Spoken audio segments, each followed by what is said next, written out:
बच्चों नमस्कार। आइए हम लोग आज प्रश्नावली 8.1 का प्रश्न संख्या 6 देखते हैं। बहुत ही आसान क्वेश्चन, आपको ध्यान से देखना है और सबसे पहले हम लोगों को प्रश्न समझना है। बिना प्रश्न को समझे आपको हल करने का प्रयास करना नहीं चाहिए।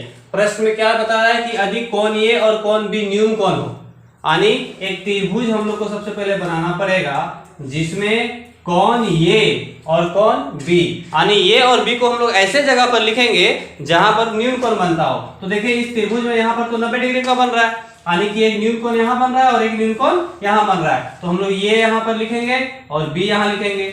ये और बी जो है यहाँ पर क्या है, 90 डिग्री से कम है, यानी न्यून कोण बन गया। तो हम लोग यहाँ पर सी लिख सकते हैं। इस तरह से हमारा एक त्रिभुज बन गया जिसमें कोण ए और कोण बी दोनों क्या है, न्यून कोण है। आगे आप क्या कहते हैं, यहाँ पर देखिए कोस ए बराबर कोस बी। तो दिखाइए कि कोण ए बराबर कोण बी, यानी हमें यहाँ सिद्ध करना है कि कोण ए बराबर कोण बी होगा या नहीं होगा। तो आइए बच्चों सबसे पहले हम लोग देखते हैं जो सबसे पहले दिया गया है उसको हम लोग लिखेंगे। दिया है कि कोस ए बराबर कोस बी, और हमें सिद्ध क्या करना है, सिद्ध करना है, बोलो बच्चों शाबाश, कोण ए बराबर कोण बी। बेटा यहां तक समझ में आ गया होगा आप लोगों को। उम्मीद है कि यहाँ पे का जो मुख्य प्रश्न था वो आपको समझ में आ गया होगा कि दो कोण यहाँ पर इंडिकेट किया गया है, ए और बी दोनों न्यून कोण है। यहाँ पर दिया गया है कि कोस ए बराबर कोस बी, तो हमें यहाँ सिद्ध करना है कि कोण ए बराबर कोण बी। तो इस प्रकार के प्रश्न में सबसे पहले हम लोग क्या लिखना चाहिए कि जो चीज हमें दिया गया है और जो चीज हमें सिद्ध करना है। तो हमें जो दिया गया है कि कोस ए बराबर कोस बी, ये हमारा फिर से यहाँ पर हम लोग इंडिकेट कर सकते हैं, अथवा नंबर आपका कट सकता है। आपने यहाँ पर लिखा कोस ए बराबर कोस बी, क्यों लिखा उसका कारण भी लिख लेना है। तो हम लोगों ने क्यों लिखा, क्योंकि यहाँ पर दिया है। अब देखिए कोस ए मतलब इस एंगल को हम लोग मुख्य एंगल मान रहे हैं और ऑलरेडी हमारा 90 डिग्री एक यहाँ पर है ही, ठीक। तो कोस ए का देखिए क्या होगा, आधार बटे कर्ण। जब हम लोग इसको मुख्य कोण मानेंगे और यहाँ पर 90 डिग्री बना हुआ है, तो इस रेखा पर दो कोण बन रहे हैं और जिस रेखा पर दो कोण बनेंगे उसको हम लोग क्या कहेंगे, आधार कहेंगे। तो कोस ए में जो है आधार बटे कर्ण, तो आधार में हम लोग क्या लिखेंगे बच्चों, ये सी हो जाएगा और कर्ण हमारा कौन हो जाएगा, ये भी हो जाएगा, ठीक है। यहाँ पर अब हम लोग लिखेंगे कोस बी, यहाँ बराबर का चिन्ह है, बराबर दो कोस बी, यानी कि अब हम लोग मुख्य एंगल ये को नहीं मान रहे हैं, मुख्य एंगल हम लोग किसको मान रहे हैं, बी को मान रहे हैं। अब तो अब देखिए इस भुजा पर अब दो कोण बन रही है, तो ये भुजा क्या हो जाएगा, आधार, और ये लंब और ये कर्ण। तो कोस में फिर वही लिखेंगे हम लोग, आधार बटे कर्ण, लेकिन अब आधार यहाँ हो जाएगा सीबी और हमारा कर्ण में कोई परिवर्तन नहीं, कर्ण हमारा कौन हो जाएगा, ए बी हो जाएगा। यहाँ तक क्लियर है। अब ये भी बराबर के इस तरफ है, वो ये भी बराबर के उस तरफ है, दोनों अपोजिट साइड में हम लोग यहाँ पर इसको सीधे काट सकते हैं। तो ये भी समाप्त हो जाएगा। अब हमारा बचेगा ए सी बराबर सी बी। बेटा यहाँ तक पूरा अच्छी तरीके से समझ में आ गया होगा उम्मीद है। अब हम लोगों ने यहाँ पर यह देखा कि ए सी बराबर सी बी है, ये सी जो भुजा है वो सी बी के क्या है, बराबर है। तो पुनः आप याद कीजिए क्लास 9 में क्या पढ़े थे कि जब दो भुजाएं किसी एक त्रिभुज की जब दो भुजाएं आपस में बराबर हो तो उसके सम्मुख कोण क्या होते हैं, बराबर होते हैं। अब देखिए यह जो भुजा है इसके सम्मुख कोण कौन हुआ, बी, और यह जो भुजा है सी बी इसका सम्मुख कौन है, ये। अर्थात हम लोग यहां डायरेक्टली अब लिख सकते हैं, चूंकि ए सी बराबर सी बी है, ठीक, ए सी बराबर सी बी है, हम लोग यहां पर लिख सकते हैं इसलिए कोण ए बराबर कोण बी, इसलिए हम लोग लिखेंगे कोण ए बराबर कोण बी। क्यों, अब यहां पर हम लोगों को लिख देना है कि त्रिभुज के दो समान भुजाओं, त्रिभुज के दो समान भुजाओं के सम्मुख कोण, त्रिभुज के दो समान भुजाओं के सम्मुख कोण बराबर होते हैं, दो सम्मुख कोण बराबर होते हैं। बच्चों इस तरह से हम लोगों ने सिद्ध कर लिया कि कौन ए बराबर कौन बी। पुनः थोड़ा सा और हम लोग यहाँ पर आते हैं, फिर से समझिए। यहाँ पर दिया गया था कौन ए और कौन बी न्यून कौन है, तो हम लोगों ने एक ऐसा त्रिभुज बनाया जिसमें कौन ए और कौन बी को न्यून कौन के जगह पर ही रखा। अब हम लोगों को दिया गया था कोस ए बराबर कोस बी, सिद्ध करना था कौन ए बराबर कौन बी। तो कोस ए जब हम लोग इस एंगल को मानेंगे तो इस यह जो है ये आधार हो जाएगा, ये लंब हो जाएगा और ये कर्म हो जाएगा। उसके आधार पर हम लोगों ने लिखा कोस ए बराबर हुआ AC बटे AB, और कोस बी जब हम लोगों ने इसको माना तो ये आधार हो गया, तो हम लोगों ने यहाँ लिखा CD बटे AB और AB दोनों कटेगा, यहाँ पर आया AC बराबर CB। तो जब दो भुजा आपस में क्या हो, बराबर हो, किसी भी त्रिभुज का जब दो भुजा आपस में बराबर हो तो उसके सम्मुख कोण भी बराबर होते हैं। तो यही कारण है कि AC जो था वो CB के बराबर था, तो AC के सम्मुख भुजा B और BC जो था इसके सम्मुख भुजा ये दोनों क्या हो गया, बराबर। इसलिए हम लोगों ने लिखा कौन A बराबर कौन B, त्रिभुज के दो समान भुजाओं के सम्मुख कोण बराबर होते हैं। उम्मीद है कि आप लोगों को यहाँ बिल्कुल पूरी तरीके से समझ में आ गया होगा। Thank you. अब हम लोग देखते हैं अगला प्रश्न, प्रश्न संख्या 7।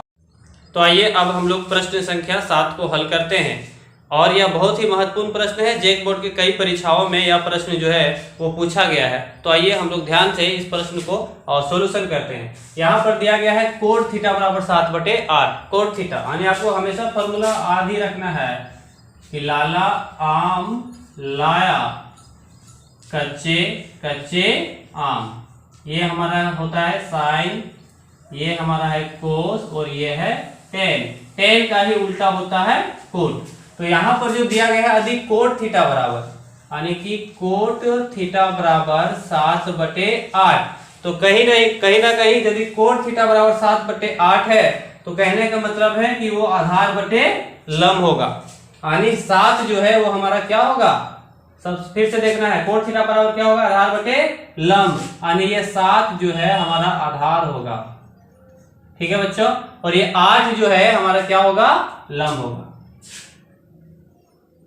8 जो है वो हमारा क्या होगा, लंब होगा। फिर से कोण थीटा बराबर क्या होगा, आधार बटे लंब, यानी आधार बटे लंब। तो 7 हमारा क्या होगा, आधार होगा, और 8 हमारा क्या होगा, लंब होगा। बेटा यहाँ तक उम्मीद है आप समझ गए होंगे।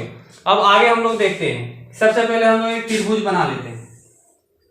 हम लोगों ने एक त्रिभुज बना लिया जिस पर आधार जो है वो हमारा दिया गया है 7 और लंब जो है वो हमारा दिया गया है 8। यदि हम लोग ABC जैसे इसको त्रिभुज मान लेते हैं हम लोग ABC, चूंकि फिर से यहाँ पर समझने वाली बात यह है कि यहाँ पर किसी भी त्रिभुज का जिक्र तो किया नहीं गया था, तो हम लोगों ने मान लिया कि ये भी त्रिभुज होगा जिसमें 8 जो है लंब है और BC जो है वो 7 होगा।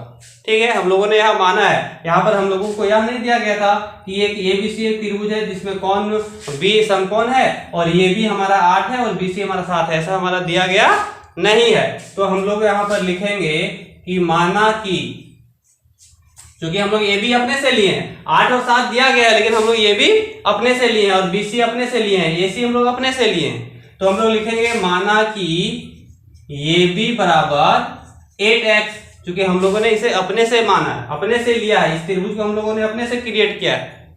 तो ये भी बराबर हमारा 8x हो जाएगा, वहीं पर BC बराबर हमारा हो जाएगा 7x। क्लियर है यहाँ तक बच्चों? अब हमें यहाँ पर दो चीज दिया गया है, ये भी हमें पता हो गया है 8x हो जा रहा है और BC हमें पता है ये कितना हो जा रहा है, 7x हो जा रहा है। हमें यहाँ पर क्या ज्ञात करना है, सबसे पहले इस त्रिभुज को पूरा करेंगे। तो इस त्रिभुज को पूरा कैसे होगा, जब हमें AC की लंबाई भी पता होगा तब। तो AC स्क्वायर हम लोग निकालते हैं। AC स्क्वायर बराबर क्या हो जाएगा, AB स्क्वायर यानी कि लंब square plus BC square. BC square मतलब आधार का स्क्वायर। तो हम लोग लिखेंगे यहाँ पर AC स्क्वायर बराबर AB में हमारा कितना है बच्चों, देखो 8x है, तो 8x स्क्वायर प्लस BC में हमारा कितना है, BC में जो हमारा है वो 7x, तो ये हो जाएगा 7x का स्क्वायर। ठीक है बच्चों यहाँ तक।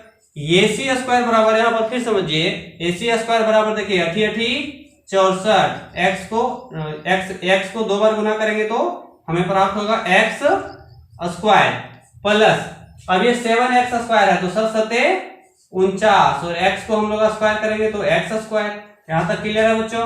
अब फिर हम AC स्क्वायर बराबर 64 और 49 को हम लोग जोड़ेंगे तो 113x स्क्वायर। क्लियर है यहां तक। अब हमें देखें AC स्क्वायर बराबर, अब क्या होगा, यहां से यदि हम लोग स्क्वायर को हटाएंगे, स्क्वायर को जैसे हटाएंगे तो दूसरा साइड क्या होगा, उसको रूट में करना पड़ेगा। तो यहां पर हम लोग स्क्वायर को हटाएंगे तो इसको हम लोग रूट करेंगे 113 113। अब ध्यान में देना है, चाहे तो ये अब ये स्क्वायर में पहले से है तो क्या होगा, ये स्क्वायर हटेगा तब ये रूट के अंदर आएगा। जैसे स्क्वायर हम लोग यहाँ हटाए तब यहाँ पर रूट के अंदर आया 113, यानी रूट और स्क्वायर एक साथ नहीं रह सकता है। ये हम लोग जैसे ही इसको x को अंदर करेंगे तो ये स्क्वायर को हट जाएगा अपने आप। ठीक, तो यहां पर हमारा आ गया AC बराबर √113x, यानी इस तरह से हमें जो है वो त्रिभुज के तीनों भुजाओं की जानकारी हमें हो गई। अब आइए, अब हम लोग यहाँ पर इन तीनों भुजाओं का जो माप है उसका प्रयोग करके हम लोग इसको हल करते हैं। इसमें हमने हल क्या करना है, 1 + sin θ × 1 - sin θ। यहाँ पर तो यही बात हो गई कि 1a + b × a - b, यही सब समीकरण यहाँ पर फिट बैठ रहा है।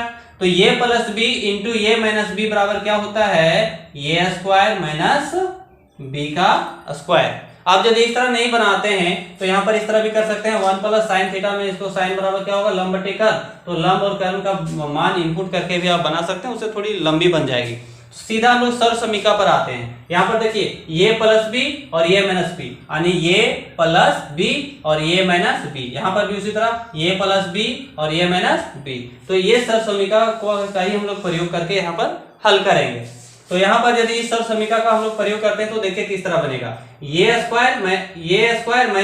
- b²। हमारा यहाँ पर है ये और ये हमारा b, यहाँ पर ये है ये और ये हमारा b। तो आइए ये स्क्वायर, तो यहाँ पर क्या होगा, 1 पर स्क्वायर हो जाएगा, माइनस हो जाएगा यहाँ पे, इसके अनुसार हमें चलना है माइनस। b में हमारा क्या है, तो sin θ पर स्क्वायर। ठीक है बच्चों,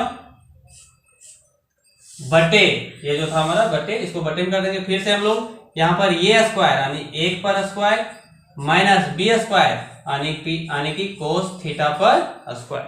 उम्मीद है यहाँ पर आपको समझ में आ रहा होगा। ठीक है, अब हम लोग आगे देखते हैं, 1 पर स्क्वायर माइनस sin θ²। इसको हम लोग अब तोड़ते हैं, हल करते हैं। आप इसको हम लोग स्टेप बाय स्टेप। 1 पर स्क्वायर है तो हमारा क्या हो जाएगा, 1 × 1 यानी कि 1 ही आएगा, माइनस sin θ पर स्क्वायर। sin θ बराबर क्या होगा, लंब बटे कर्ल। तो लंब हमें कितना प्राप्त है, 8 है। तो हम लोग लिखेंगे 8x²। ये था हमारा 8x, इसको हम लोग 8x ही लिखेंगे। पहले हम लोग sin θ को इनपुट करते हैं, 8x हो जाएगा। उसके बाद हमारा कर्ल लिखेंगे, कर्ल हमारा क्या होगा, √113x, यानी इस पर स्क्वायर। ठीक है, बटे, अब 1 पर स्क्वायर था 1 ही होगा। अब हमें cos θ पर स्क्वायर, cos का फॉर्मूला देखिए, आधार बटे कर्ल। तो आधार में हमारा कितना है, 7x। तो cos के जगह हम लोग लिखेंगे 7x बटे, हम फिर कर्ल आएगा, आधार बटे कर्ल। तो कर्ल हमारा आ जाएगा √113x, इस पर हम लोग देंगे स्क्वायर। अब यहाँ पर x कट जाएगा, x दोनों कट जाएगा। अब देखो बच्चों, यहाँ पर क्या होगा, फिर से समझते हैं हम लोग, अच्छी तरीके से समझो इस प्रश्न को, बहुत ही महत्वपूर्ण प्रश्न है। 1 था 1 ही लिखेंगे, माइनस है माइनस देंगे, 8 पर स्क्वायर तो 8 64 यहाँ पर हो गया। अब 8 64, √113 को हम लोग स्क्वायर करेंगे, यानी जैसे हम लोग करेंगे √113 गुने √113, तो ये रूट क्या हो जाएगा, हट जाएगा। यानी हम लोग √113 को जैसे ही हम लोग स्क्वायर करेंगे तो ये क्या होगा, हट जाएगा। तो उसी तरह से अब नीचे क्या बच जाएगा हमारा, मात्र 113। क्लियर है बच्चों। अब देखो ये हमारा सॉल्यूशन हो गया। अब यहाँ फिर बट्टा का चिन्ह है, इसको बट्टे का चिन्ह दो। ठीक है, अब यहाँ पर देखो 1 है तो 1 ही लिखेंगे हम लोग, माइनस 7 पर स्क्वायर है तो 7 7 49। ठीक है, अब √113 को हम लोग दो बार गुना करेंगे तो रूट हमारा क्या हो जाएगा, हट जाएगा। इस तरह से रूट हमारा हट जाएगा, इस तरह से बचेगा मात्र हमारा 113। क्लियर है बच्चों यहाँ तक? अब आइए हम लोग इसको सोल्यूशन करते हैं अब अगले स्टेप पर। फिर से हम लोग यहाँ पर देखो 1 - 64 बटे आया हमारा 113। अब हम लोग इस फिगर्स को हम लोग हटा देते हैं इधर, चूंकि आगे बनाना है। अब देखो फिर हम लोग इसी पे आगे चलते हैं। अब यहाँ पर देखो, यहाँ पर कुछ नहीं है तो हम लोग इसको 1 मान सकते हैं, यहाँ पर भी कुछ नहीं है तो इसको हम लोग 1 मान सकते हैं। अब 1 और 113 का एलसीएम कितना आएगा बच्चों? 113 ही आएगा। ठीक, 1 को कितना बार पढ़ेंगे? 113 आएगा, तो 113 बार पढ़ना पड़ेगा। 113 को हम लोग 1 से गुना करेंगे तो आएगा कितना हमारा 113 माइनस 113 को कितना बार पढ़ेंगे? 113 आएगा 1 बार। 1 को 64 से गुना करेंगे तो हमारा आएगा कितना? 64। यानी इस तरह से 113 में हमारा 64 चला जाएगा, बचेगा हमारा 49/113। क्लियर है यहाँ तक? एस, ये हमारा यहाँ तक हमारा सोल्यूशन हो गया। फिर ये बट्टा का चिन्ह है तो फिर हम लोग ऐसे बट्टे का चिन्ह देंगे। अब हमारा देखो फिर वही चीज आ रहा है, 1 और 113 को हम लोग एलसीएम निकालेंगे तो हमारा आएगा कितना? 113। अब इसको इसके ऊपर हम लोग यहाँ ये देंगे, जिस तरह भिन्न का हम लोग घटा बनाते हैं उस तरह। 1 को कितना बार पढ़ेंगे? 113 आएगा, तो 113 बार, फिर 113 को 1 से गुना करेंगे तो हमारा 113 ही आएगा। ठीक ना, 113 ही आएगा। और उसको फिर हम लोग 49 से हम लोग घटा देंगे तो सीधा हम लोग लिख सकते हैं 64 आएगा। फिर से देखो हम लोगों ने यहाँ क्या किया, 1 और 113 का एलसीएम लिया। 113 को 1 से गुना करेंगे तो 113 ही आएगा, उसको 49 से हम लोग घटा देंगे, कितना आएगा? 64 आएगा। अब ये 113 और 113 दोनों क्या हो जाएगा? कट जाएगा। यानी हमारा आंसर कितना आया? 49/64। ये हमारा क्या रहा आंसर। थोड़ा सा लंबा बना क्योंकि हम आपको डीपली बताने का प्रयास किए हैं और बहुत ही महत्वपूर्ण क्वेश्चन है। इस वीडियोस को बार बार देख करके इस क्वेश्चन को बिल्कुल एकदम अपने से अभ्यास करने का प्रयास करना। तो इस तरह से ये जो पहला था हमें ज्ञात हो चुका है। अब हम लोग दूसरा ज्ञात करेंगे बच्चों।